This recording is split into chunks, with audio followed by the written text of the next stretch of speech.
प्यारे बच्चों, good morning.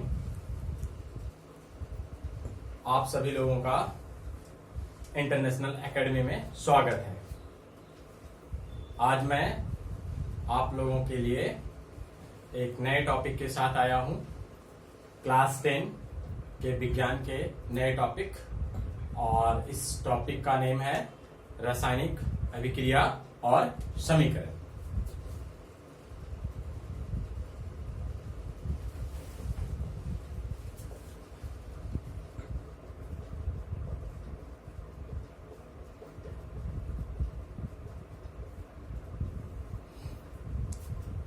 तो बच्चों, आज मैं रासायनिक अभिक्रिया और समीकरण के बारे में पढ़ेंगे।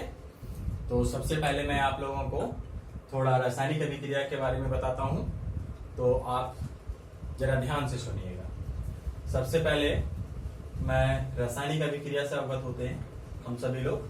रासायनिक अभिक्रिया का तात्पर्य है कि जब कोई पदार्थ अपने गुण, आकार, आकृति को परिवर्तित कर लेता है और पुनः वह अपनी मूल स्थिति में नहीं आता है, तो इस अभिक्रिया को रासायनिक अभिक्रिया कहते हैं। या हम ऐसे भी कह सकते हैं, जब दो या दो से अधिक पदार्थ अभिक्रिया कर कोई नया पदार्थ का निर्माण करता है और वह नया पदार्थ पुनः अपनी मूल स्थिति में नहीं आता है, तो इस प्रकार की अभिक्रिया को हम लोग रासायनिक अभिक्रिया कहते हैं। तो चलिए हम लोग इसका परिभाषा नोट कर लेते हैं।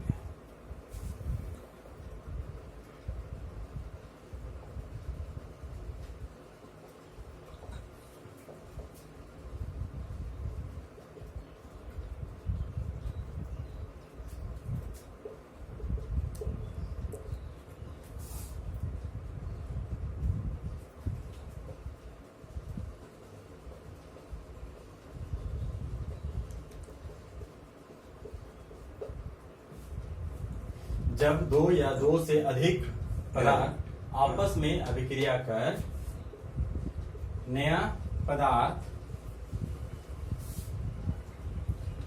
का निर्माण करता है,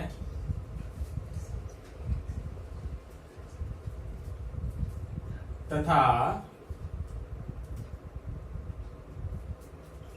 यह पदार्थ पुनः अपने मूल अवस्था में नहीं आता है, तो इस प्रकार के अभिक्रिया को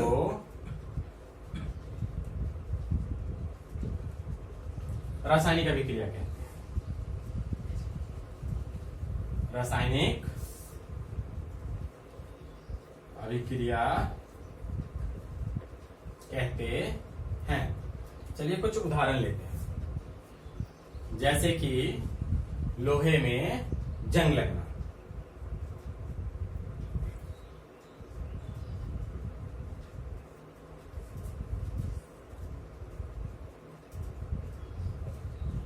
लोहे में जंग लगना यह एक प्रकार का रासायनिक अभिक्रिया है। दूध से दही बनना,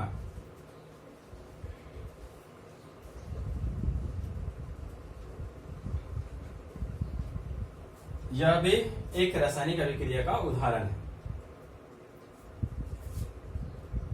कागज या लकड़ी का जलना,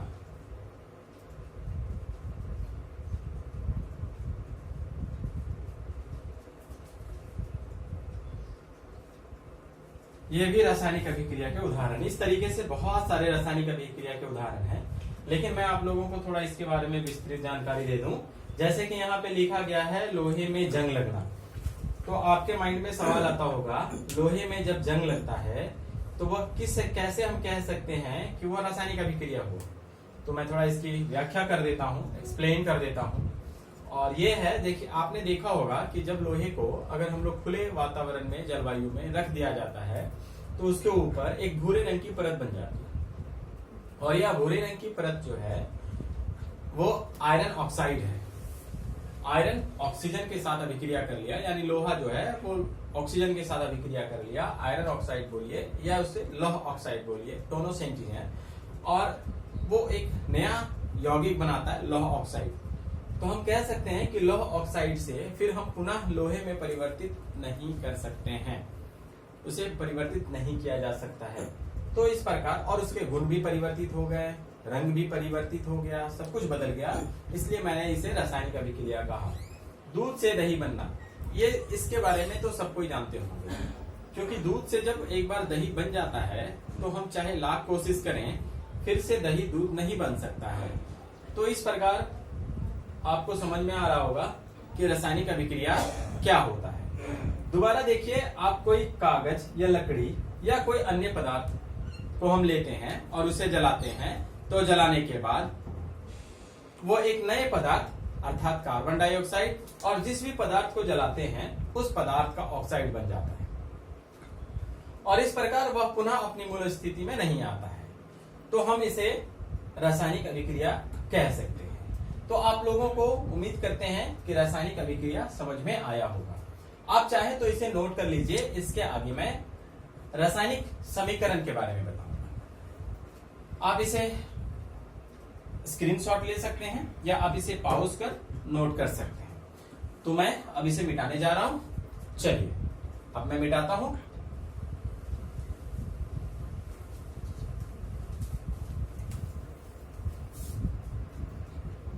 देखिए बच्चों, अब मैं आपके पास रासायनिक समीकरण का वर्णन करूंगा। रासायनिक समीकरण क्या होता है? रासायनिक समीकरण, देखिए जब कोई अभिक्रिया होता है, मैंने अभी आपको बताया कि मैंने एक पेपर लिया, उसको जलाया तो वहां से बहुत सारी चीजें उत्पन्न हुई, जैसे राख उत्पन्न हुआ, कार्बन डाइऑक्साइड उत्पन्न हुआ। तो इन सभी चीजों को मैंने व्याख्या कर दिया, मैंने समझाया, तुम्हें एक्सप्लेन किया। लेकिन जब मुझे इन सभी चीजों को शॉर्ट में लिखते हैं, जब हम इन सभी चीजों को शॉर्ट में लिखते हैं, संक्षेप में लिखते हैं, संकेत के रूप में लिखते हैं, तो उसी संकेतिक रूप को हम लोग रासायनिक समीकरण कहते हैं। इट मींस, मैं एक बार फिर से रिपीट कर देता हूं, किसी भी रासायनिक अभिक्रिया को संकेत के रूप में लिखने की जो विधि होती है उसे हम रासायनिक समीकरण कहते हैं। तो चलिए इसका थोड़ा परिभाषा भी लिख लेते हैं।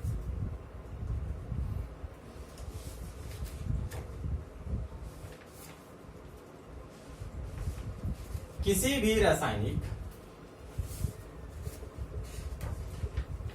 अभिक्रिया को संकेत के रूप में लिखने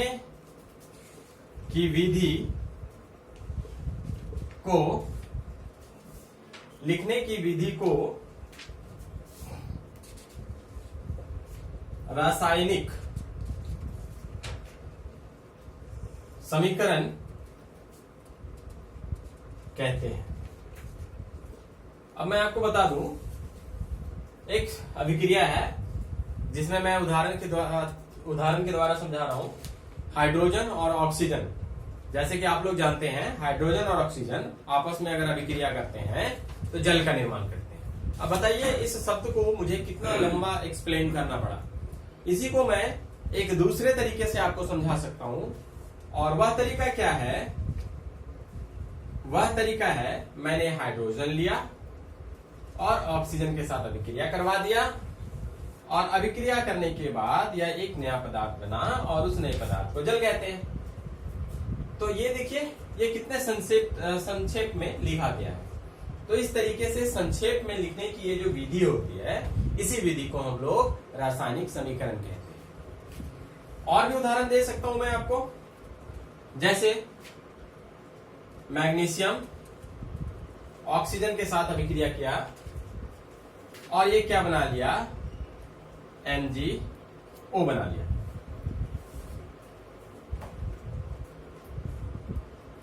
देखिए, अभी मैं इधर ये कुछ नंबर्स लिख रहा हूं, 2, ये 2 यहां पे भी मैंने नोट किया। आप लोगों के माइंड में आ रहा होगा, जिन लोगों ने नहीं पढ़ा है उन लोगों के माइंड में आ रहा होगा कि ये 2 कहां से आ गया। मैं इनके बारे में बाद में चर्चा करूंगा। तो अभी मैं 2 उदाहरण मैंने आपके पास सामने रखा और इससे आप समझ सकते हैं कि रासायनिक समीकरण क्या होता है। तो बच्चों अब इसके आगे मैं चलता हूं और आगे बताता हूं रासायनिक अभिक्रिया के प्रकार। आप इसे थोड़ा नोट कर लीजिए, पॉज कर लीजिए। मैं इसे मिटाने जा रहा हूं, मिटाता हूं दोस्तों। चलिए आगे का जो टॉपिक है वो है रासायनिक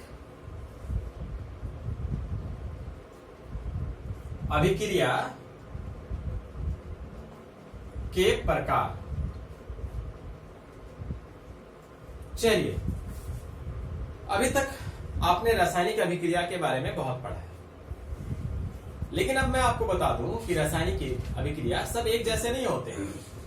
इनमें भी बहुत सारी विभिन्नताएं देखने को मिलेंगी, इनमें भी अलग अलग गुण होते हैं।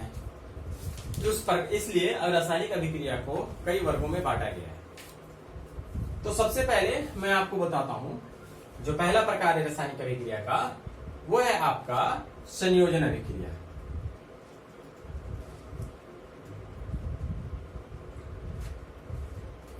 दूसरा जो है वो है वियोजन अभिक्रिया। तीसरे नंबर में आता है विस्थापन अभिक्रिया।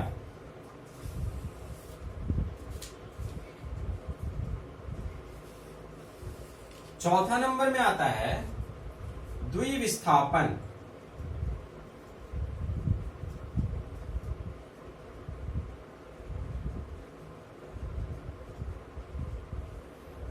पांचवा नंबर में आता है उष्माशोषी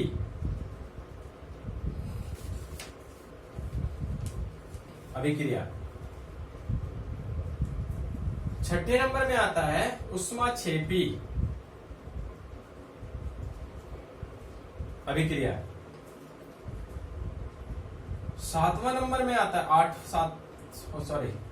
6, 7 6 हो चुका है। सातवें नंबर पे जो है वो आता है आपका अपचयन अभिक्रिया। अपचयन अभिक्रिया। 8वें नंबर में उपचयन अभिक्रिया। 9वें नंबर में आता है आपका रेडॉक्स अभिक्रिया।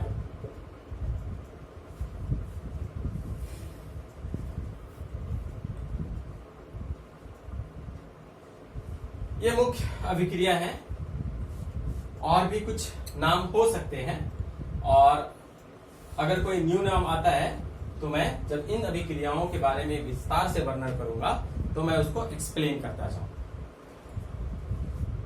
हाँ, एक और है अवक्षेपण अभिक्रिया। अवक्षेपण अभिक्रिया। चलिए, तो ये आपका 10 महत्वपूर्ण रासायनिक अभिक्रिया के प्रकार हैं, और इन अभिक्रिया के प्रकार को मैं विस्तार से एक एक कर एक्सप्लेन करूंगा। आप इसे भी नोट कर लीजिए, पॉज कर लीजिए, ताकि आप इसे आसानी से रिवीजन कर सकें। चलिए मैं इसके आगे बढ़ता हूं। मैं उम्मीद करता हूं आप स्क्रीनशॉट ले लेंगे या पॉज करके इसे नोट कर लेंगे। चलिए मैं मिटाता हूं।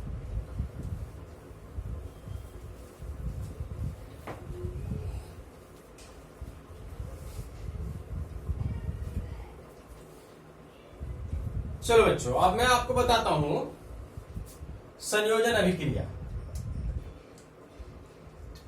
संयोजन अभिक्रिया। ये संयोजन अभिक्रिया क्या होता है? बहुत आसान है। अगर आप जरा सा भी ध्यान से सुनेंगे तो आपको एक बार में समझ में आ जाएगा। रटने की कोई जरूरत नहीं है। जैसे कि इसका नेम से पता चल रहा है संयोजन, आपको सब कुछ पता चल जाएगा। देखिए यहां पे क्या कह रहा है, संयोजन। संयोजन का मतलब होता है जुड़ना। यानी कि जब मैं हाइड्रोजन को ऑक्सीजन के साथ जोड़ता हूं, अर्थात अभिक्रिया करवाता हूं, तो अभिक्रिया करवाने के बाद ये क्या होता है, एक नया पदार्थ बनता है और हमें इसे एक न्यू नाम से हम इसे जानते हैं, और ये न्यू नाम क्या है? जल है। तो आप इसमें देखकर समझ सकते हैं कि दो छोटे छोटे तत्व, हम इसे पदार्थ भी कह सकते हैं, अभिक्रिया कर एक बड़ा पदार्थ बनाया, संयोग किया, जुट गया, इसलिए इस अभिक्रिया के नेम को हम लोग क्या कहते हैं? संयोजन अभिक्रिया। और भी मैं उदाहरण ले सकता हूं। चलिए एक और उदाहरण लेता हूं, जैसे मैग्नीशियम प्लस ऑक्सीजन अभिक्रिया किया, क्या बनाया? MgO बनाया, मैग्नीशियम ऑक्साइड बनाया। तो जो भी अगर कोई रासायनिक अभिक्रिया जिसमें दो अलग अलग पदार्थ जुड़ते हैं, उन अभिक्रिया को हम लोग रासायनिक अभिक्रिया का कौन सा प्रकार कहेंगे? संयोजन अभिक्रिया कहेंगे। ठीक है दोस्तों, छोटे छोटे उदाहरण के साथ मैं आपको समझाने की कोशिश कर रहा हूं। उम्मीद करता हूं आप लोगों को समझ में आ रहा होगा। अब आप इसे भी नोट कर लीजिए और मैं इसका थोड़ा परिभाषा लिख देता हूं। चलिए देखिए क्या कह रहा है। वैसे रासायनिक अभिक्रिया, वैसे रासायनिक अभिक्रिया जिसमें दो या दो से अधिक पदार्थ जुड़कर एक बड़ा पदार्थ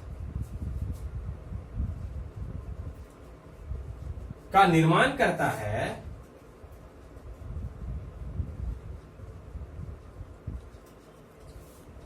संयोजन अभिक्रिया कहलाता है।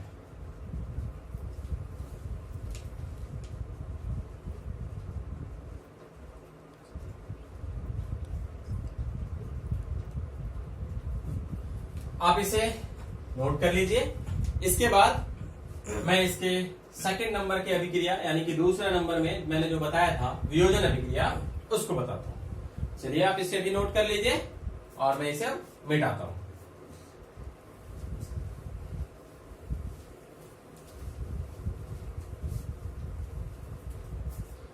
चलिए देखिए सेकंड नंबर में कौन सा आता है। सेकंड नंबर में आता है आपके पास वियोजन अभिक्रिया। वियोजन अभिक्रिया, देखिए नाम को जरा ध्यान से सुनिए। यहां पे लिखा हुआ वियोजन। वियोजन का मतलब होता है टूटना, यानी कि जब कोई बड़ा पदार्थ रासायनिक अभिक्रिया के द्वारा टूटकर दो या दो से अधिक छोटे छोटे पदार्थों में बट जाता है या परिवर्तित हो जाता है या विखंडित हो जाता है, तो इस प्रकार के अभिक्रिया को वियोजन अभिक्रिया कहते हैं।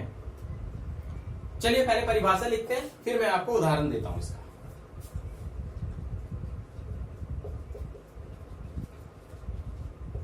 वैसे रासायनिक अभिक्रिया जिसमें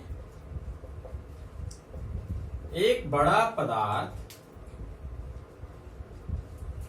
टूटकर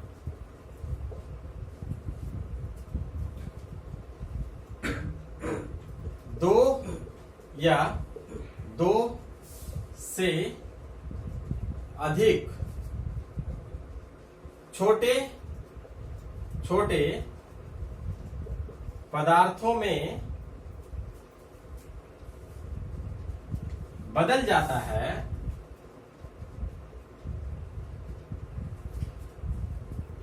वियोजन अभिक्रिया कहलाता है।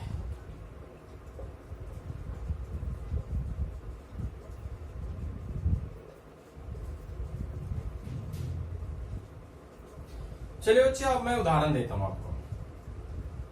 एक बहुत ही फेमस उदाहरण है, आप लोगों ने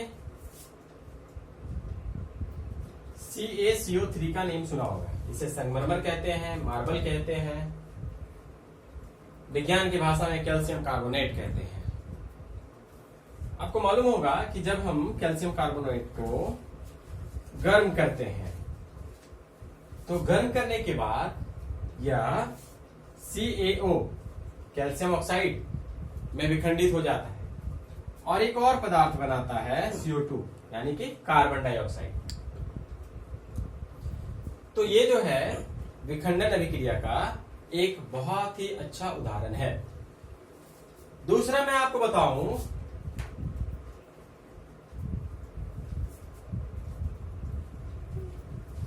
सिल्वर क्लोराइड।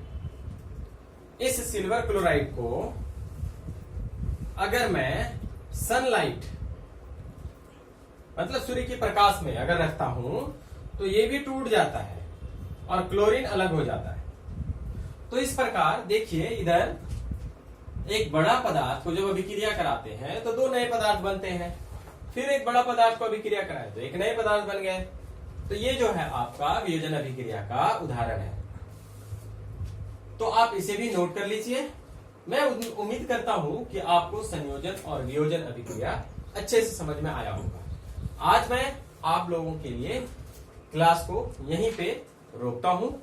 उम्मीद करता हूं आपको वीडियो पसंद आया होगा। आप हमारे वीडियो को लाइक, शेयर और सब्सक्राइब करते जाइए। धन्यवाद।